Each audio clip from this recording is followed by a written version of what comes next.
Shalom, shalom le peuple de Dieu, shalom, j'espère que vous allez bien, très très bien. C'est le désir du Père que nous allons bien, oui, c'est le désir du Père. Amen, ne vous inquiétez de rien parce qu'il souhaite notre bonheur, jamais notre malheur. Alléluia. Alors sans tarder, nous y sommes pour lire la Bible ensemble, pour avoir cette connaissance que le Père nous demande d'avoir. Oui, parce que Dieu nous dit dans ces récits, comme quoi mes enfants meurent, manquent de connaissances. Parce que nous n'avons pas ces connaissances-là, de nos pères, de nos frères, nos sœurs, ouais, par rapport à ces choses-là.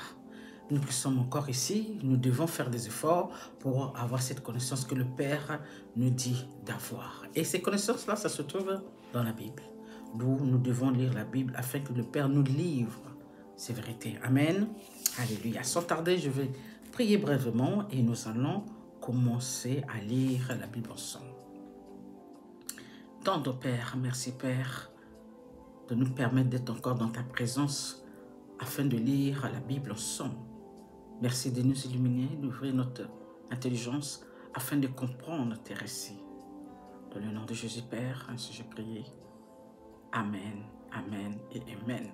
Alléluia. Amen. Alors, sans tarder, nous allons commencer. Donc, la fois passée, nous sommes arrêtés à 8-9. Et aujourd'hui, nous allons prendre 2 Rois, bien sûr, 10 et 11. Alors, bénissons la parole de Dieu. C'est parti.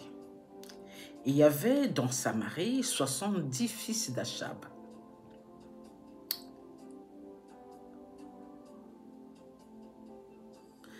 Excusez-moi, il y avait dans Samarie 70 fils d'Achab. Voilà. Jéhu écrivit des lettres qu'il envoyait à Samarie au chef d'Israël, où les anciens et au gouvernement des enfants d'Achab, ils étaient dit. Maintenant, quand cette lettre vous sera parvenue, puisque vous avez avec vous le fils de votre maître, avec vous les chars et les chevaux, une ville forte, une ville forte, et les armes. Verset 3, voyez lequel des fils de votre maître est le meilleur et convient le mieux. Mettez-le sur le trône de son père et combattez pour la maison de votre maître. Verset 4. Il eut une très grande peur et il dit, voici, 2 rois n'ont pu lui résister comme résisterions-nous. Verset 5. Et le chef de la maison, le chef de la ville, les anciens et les gouverneurs des enfants envoyèrent dire à Jéhu, nous sommes tes serviteurs et nous ferons tout ce que tu nous diras. Nous n'établirons personne roi. Fais ce qui te semble bon.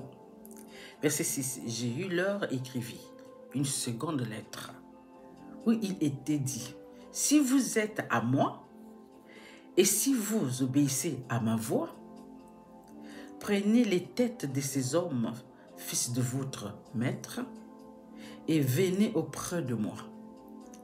Demain à 7 heures, à Jezreel, or, les 70 fils de roi étaient chez les grands de la ville qui les élevait. Verset 7.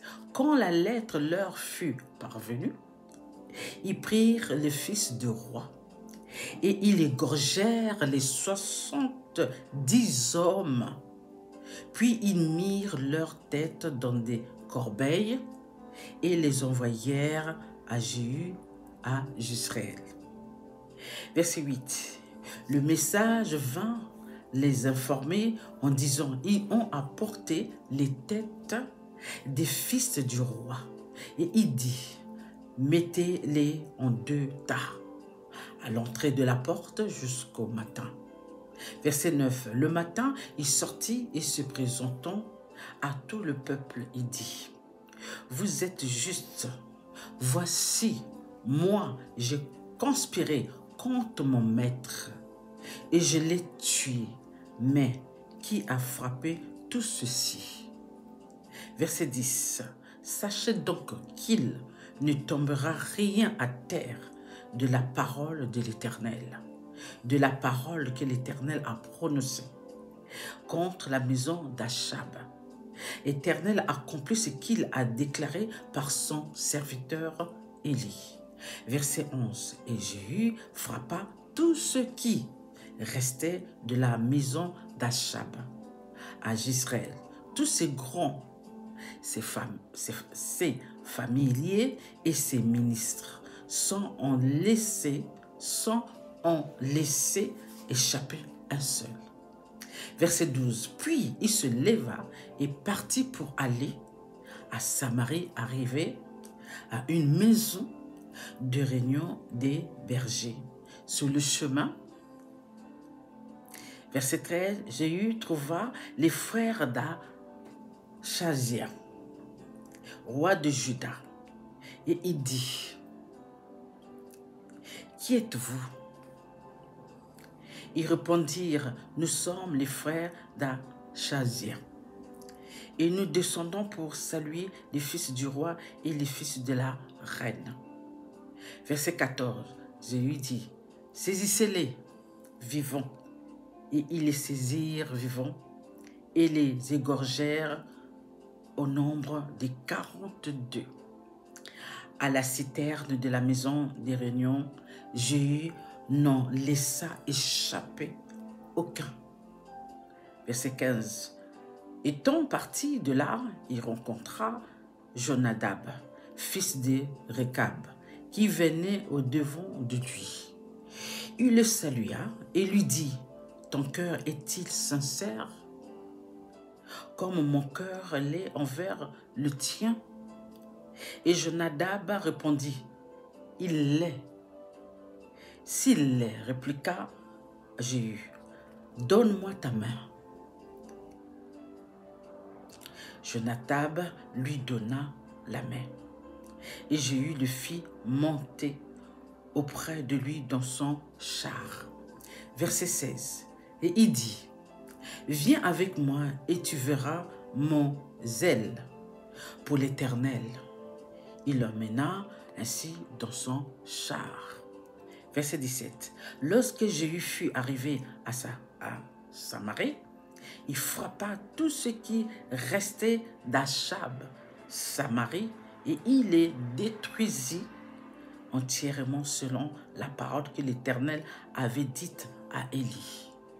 Verset 18. Puis il assembla tout le peuple et leur dit, « Achab a pu servir Baal, Jéhu le servira beaucoup. » Verset 19. « Maintenant convoquez auprès de moi tous les prophètes de Baal, tous ses serviteurs et tous ses prêtres, sans qu'il en manque un seul, car je veux offrir un grand sacrifice à Baal. Quiconque manquera ne vivra pas. » Jéhu agissait avec ruse pour faire périr les serviteurs de Baal. Verset 20, il dit, « Publiez une fête en l'honneur de Baal. » Et ils le publièrent. Verset 21, il envoyait des messages dans tout Israël. Et tous les serviteurs de Baal arrivèrent. Il n'y a eu pas un qui ne vint. Ils entrèrent dans la maison de Baal. Et la maison de Baal fut remplie d'un bout à l'autre. Verset 22. Jéhu dit à celui qui avait la garde du vestiaire, « Sors de vêtements pour tous les serviteurs de Baal. » Et cet homme sortit des vêtements pour eux. Verset 23. Alors Jéhu vint à la maison de Baal avec Jonadab,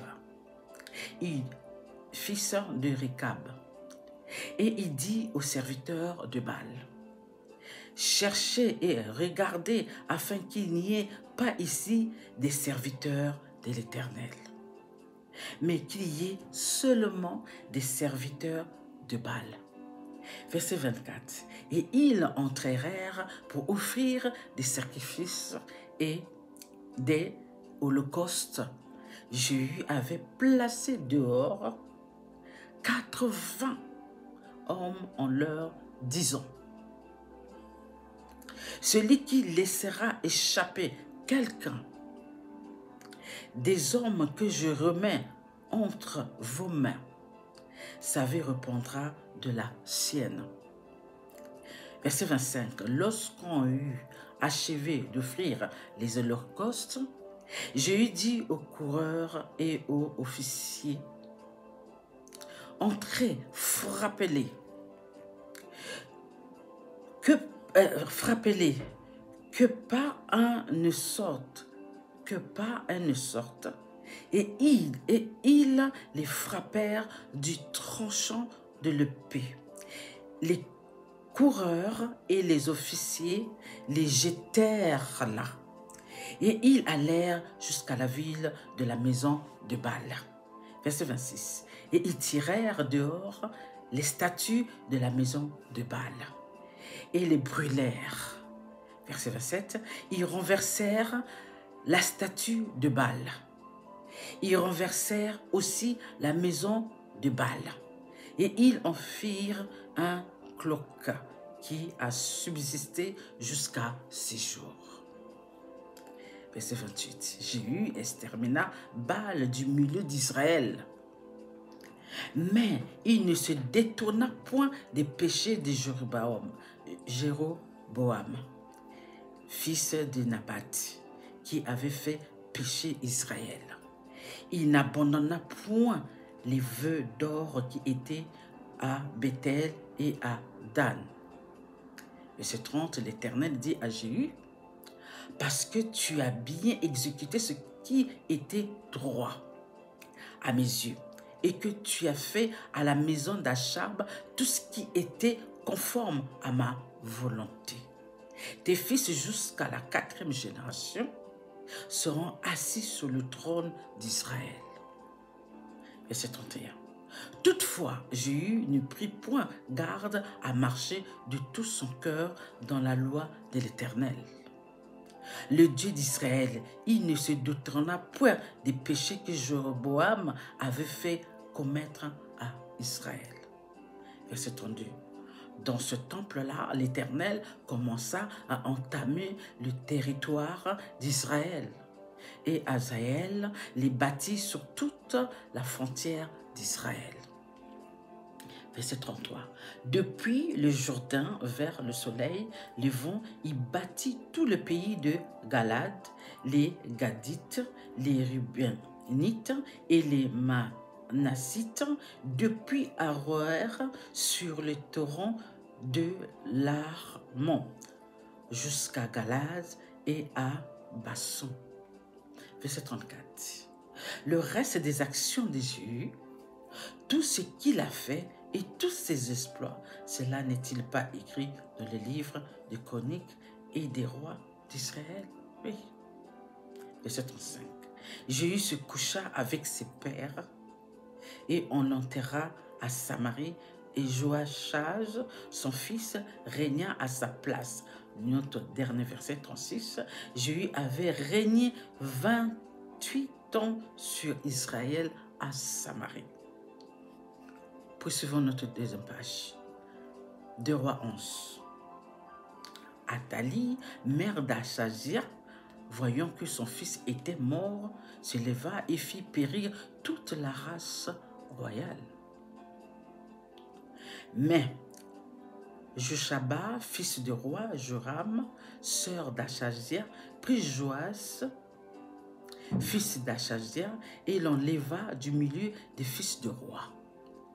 Quand on les fit mourir, elle le mit avec sa nourrice dans la chambre des lits. Il fit ainsi dérober au regard d'Athalie et ne fut point mis à mort. Verset 3. Il resta 6 ans caché avec Josiaba dans la maison de l'Éternel, et c'était Athalia qui régnait dans le pays. Verset 4. La 7e année Jehojada envoya chercher les chefs de centaines de Kérétiens et des coureurs, et il les fit venir auprès de lui dans la maison de l'Éternel. Il traita alliance avec eux et les fit jurer dans la maison de l'Éternel, et il leur montra le fils du roi. Verset 5. Puis il leur donna ses ordres en disant, « Voici ce que vous ferez parmi ceux de vous qui entreront en service. Le jour du sabbat, un tiers doit monter la garde à la maison du roi. » Verset 6. Un tiers à la porte sûre et un tiers à la porte derrière les coureurs. Vous veillerez à la garde de la maison de manière à empêcher l'entrée. Verset 7. Vos deux autres divisions, tous ceux qui sortent de service le jour du sabbat feront la garde de la maison. Et l'Éternel auprès du roi. Verset 8. Vous entourerez le roi de toutes parts, chacun les armes à la main, et l'on donnera la mort à quiconque s'avancera dans les rangs. Vous serez près du roi quand il sortira et quand il entrera. Verset 9. Les chefs de centaines exécutèrent tous les ordres qu'avait donné le sacrificateur Jehojada. Ils prirent chacun leurs gens, ceux qui entraient en service et ceux qui sortaient de service le jour du sabbat. Et ils se rendirent vers le sacrificateur Jehojada. Verset 10. Le sacrificateur remit au chef de centaines les lances et les boucliers qui provenaient du roi David et qui se trouvaient dans la maison de l'Éternel. Verset 11. Les coureurs, chacun les armes à la main, entourèrent le roi et se plaçant depuis le côté droit jusqu'au côté gauche de la maison, près de l'autel et près de la maison. Verset 12. Le sacrificateur fit avancer le fils du roi, et il mit sur lui le diadème et le témoignage. Il établirent roi et le loignèrent et frappant des mains, ils dirent « Vive le roi ». Verset 13. Athalie entendit le bruit de coureurs et du peuple, et elle vint vers le peuple à la maison de l'Éternel. Verset 14. Elle regarda, et voici, le roi se tenait sur l'estrade. Selon l'usage, les chefs et les trompettes étaient près du roi. Tout le peuple du pays était dans la joie. Et l'on sonnait des trompettes. Athalie déchira ses vêtements et cria « Conspiration! Conspiration !» Verset 15. Alors, le sacrificateur Jehojada donna cet ordre au chef de centaines qui était à la tête de l'armée. Faites-la sortir en dehors des rangs et tuez par l'épée. Quiconque la suivra, car le sacrificateur avait dit qu'elle ne soit pas mise à mort dans la maison de l'Éternel.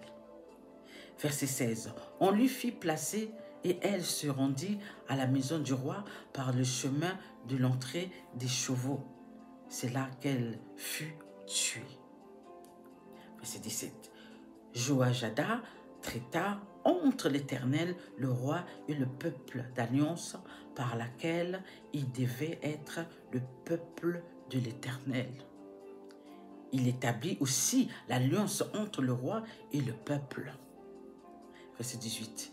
Tout le peuple du pays entra dans la maison de Baal et ils la démolirent, ils brisèrent entièrement ses autels et ses images, ils tuèrent devant les autels Maton, prêtre de Baal. Le sacrificateur Joada mit des surveillants dans la maison de l'Éternel. Verset 19. Il prit les chefs de centaines, les Kérétiens, les coureurs et tout le peuple du pays, et ils firent descendre le roi de la maison de l'Éternel, et ils entrèrent dans la maison du roi par le chemin de la porte des coureurs. Et Joas s'assit sur le trône des rois. Tout le peuple du pays se réjouissait et la ville était tranquille. On avait fait mourir Athalie par l'épée dans la maison du roi. Notre dernier verset 21, Joas avait 7 ans lorsqu'il devint roi. Bénissons la parole de Dieu. Amen. Alléluia. Alors, nous comprenons encore une fois, lorsque le Père donne les ordres de faire ce qu'il y a à faire, nous devons obéir. C'est à cause de la désobéissance de Saul qu'il a perdu le pouvoir, il a perdu sa place du roi. Parce qu'il a voulu faire que à sa tête. Il a fait qu'à sa tête. Vous connaissez cette histoire. Voilà. Ici, on voit que l'homme de Dieu a bien compris ce que le Père lui a dit à faire. Il est allé renverser tous les hommes de Baal. Tout ce qui était là pour foutre la merde. Tout ce que Dieu ne voulait pas. Il a conspiré avec ses serviteurs de faire comme s'il faisait maintenant partie de Baal. Il faisait partie de membres de Baal. Donc il laissait, il a fait comprendre qu'il n'était plus avec Dieu, mais il était venu pour être avec eux, pour faire partie de leur groupe, de leurs membres. Or, c'était une façon de les avoir. Et en ce moment, la conspiration qu'il avait fait, ça a réussi. Il a tout tué, tout le monde. Il n'y a aucun qui est sorti de là vivant. Il a bien organisé. Il a laissé des gens derrière. Au cas où si, parmi eux, ils vont sortir de là où ils étaient afin de fuir, que personne ne puisse laisser passer ces gens-là, ces hommes qui marchent avec Baal, ses serviteurs. Et ils ont exécuté tout ce qu'il a dit. Et voilà que le Père dit par rapport à ça qu'il était content de cela. Parce qu'il a fait exactement ce que le Père lui a demandé de faire. Il y a combien de nous qui faisons ce que le Père nous demande? Et à chaque fois, nous voyons que lorsque nous faisons qu'à notre tête, ça tombe sur nous. Ça ne porte pas le bonheur, ça ne porte pas la joie, c'est des punitions. Parce que Dieu ne laisse jamais ces choses-là comme ça. Vous ne pouvez pas désobéir au Père, faire de n'importe quoi, en sachant qu'il vous a donné des ordres. Il vous a demandé de faire ce qu'il faut faire. Au lieu de faire ce qu'il faut faire, vous faites autre chose. Dieu ne peut pas laisser ça comme ça sans punir. Je suis désolée. Parce que lorsque nous lisons les Écritures, Dieu est toujours derrière sa parole, derrière ses lois, derrière ses règles. Donc, il ne peut pas violer ses règles, il ne peut pas violer ses lois, il ne peut pas violer ses recommandations. Donc, quand vous violez les recommandations de Dieu en sachant qu'il faut faire ça et vous ne le faites pas, ça part restant en vain. Et nous voyons encore, une fois de plus, dans le récit, il n'y a que ça. Lorsque tu désobéis, Dieu va faire sa justice. Mais là, on voit que Dieu n'avait pas besoin de faire quoi que ce soit, puisque l'homme de Dieu a accepté de faire ce que Dieu lui a demandé de faire. Alors, Dieu pouvait que être content. Et Dieu dit, il bénit sa famille et ses descendants par rapport à l'obéissance qu'il a fait selon les règles du Père, selon ce que le Père veut que ses enfants puissent faire.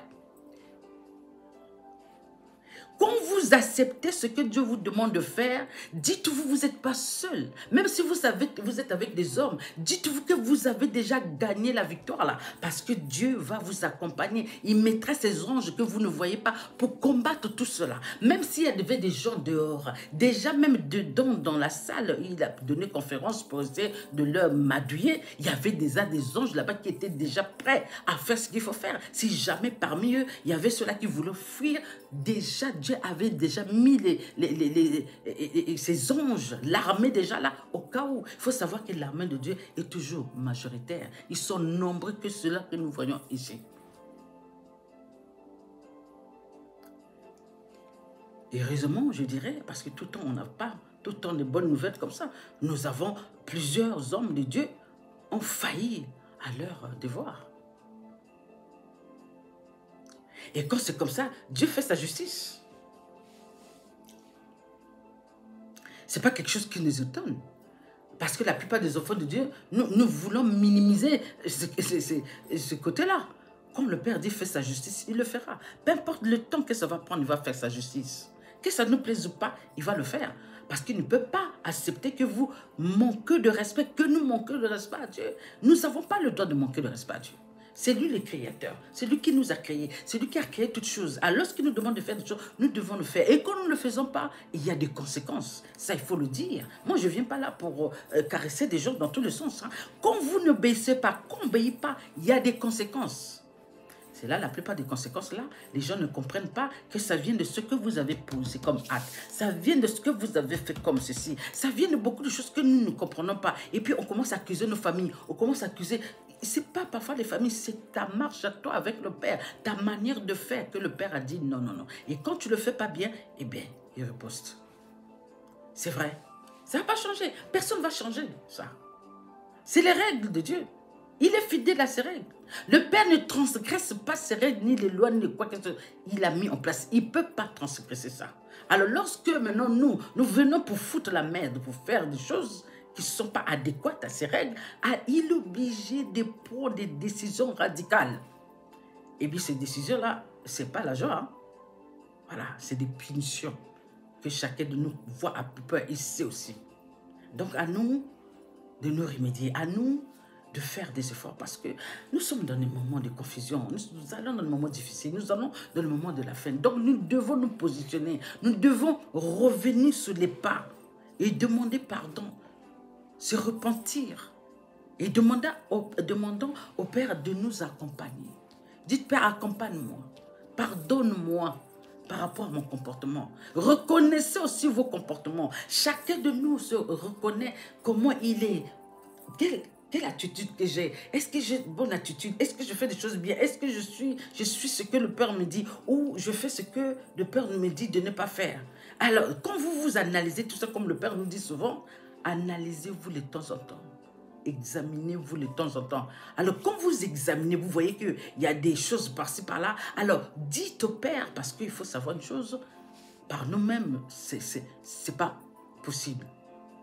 On revient toujours sur les choses. Alors, lorsqu'on demande au Père, c'est vrai que lorsque le Père met sa main, c'est difficile de revenir en arrière. Mais quand nous faisons ça par nous-mêmes, souvent nous revenons sur les pas.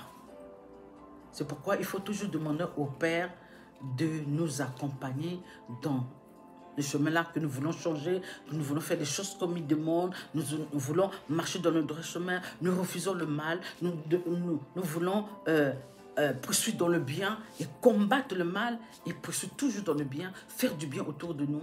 Voilà, être les enfants qui obéissent au Père, qui cherchent que la gloire du Père. Parce que lorsque nous faisons du bien, c'est la gloire du Père par rapport à ceux qui nous voient, qui savent que nous sommes des enfants de Dieu. Ils voient. Et puis eux aussi, ça va leur donner envie de suivre sur le chemin. Mais quand ils savent que nous sommes des chrétiens, nous sommes des croyants, et nous faisons des choses qui ne sont pas correctes, ils le voient. Tout le monde ici savent, lorsque tu fais du bien, il sait que tu fais du bien. Lorsque tu fais du mal, il sait que tu fais du mal. Que ce soit des athées, que ce soit des croyants, nous savons cela. Maintenant, imaginez-vous les croyants, des non-croyants, vous voir faire des choses de contraire de ce qu'ils savent. Ils vont dire quoi? Mais au fait, ce n'est pas des chrétiens. Ces choses-là ne sont pas correctes. Vraiment, si c'était des enfants de Dieu, la manière qu'on entend les choses, ils devaient vraiment montrer l'exemple. Même nous, parce qu'il faut savoir qu'il y a des athées qui se comportent bien. Ce n'est pas tous les athées qui se comportent mal. Il y en a qui connaissent les règles, sans même être des croyants, mais qui marchent piano avec la vie pour ne pas faire du mal. Mais vous avez des chrétiens, des croyants qui marchent mal en faisant du mal autour d'eux. Tout au long de leur cheminement avec le Père, ils sont toujours dans le mal, mais ils disent que nous sommes des croyants. C'est pas bon. Ces choses-là, ça va tomber. Il y a des conséquences. Et quelles conséquences? Ça dépend de la manière que vous posez des choses.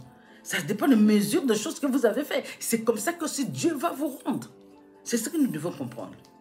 Donc, il faut chercher à se calmer, à se repentir, à changer sa vie. Parce que nous allons vers la fin. Nous devons changer. Nous devons refuser le mal. Refuser tout ce qui se passe. Même dans le monde, vous voyez que tout va dans tous les sens. Vous êtes censé de comprendre que ces choses qui se passent là, Dieu l'avait déjà dit. Et l'ennemi aussi de Dieu pour amplifier ces choses-là. Donc nous devons mettre sur le chemin que le Père a dit, afin de combattre ces choses-là dans nos prières. Que le Père puisse combattre ces choses-là. Que le Père puisse vaincre ces choses-là. Et nous savons tous ici que le Père a déjà vaincu ces choses-là. Mais nous demandons dans le moment-là, nous devons prier. Amen. Sur ce, je compte sur vous. En tout cas, Dieu nous aime tous. Tout ce qui nous demande d'obéir et de suivre ce qu'il nous dit afin de nous bénir et de bénir aussi nos descendants. Amen. Sur ce, je vous aime. Soyez bénis abondamment. Par lui-même le Père. Ça ne vient pas de moi, de lui et son Fils et le Saint-Esprit. Sur ce, à bientôt. Bye.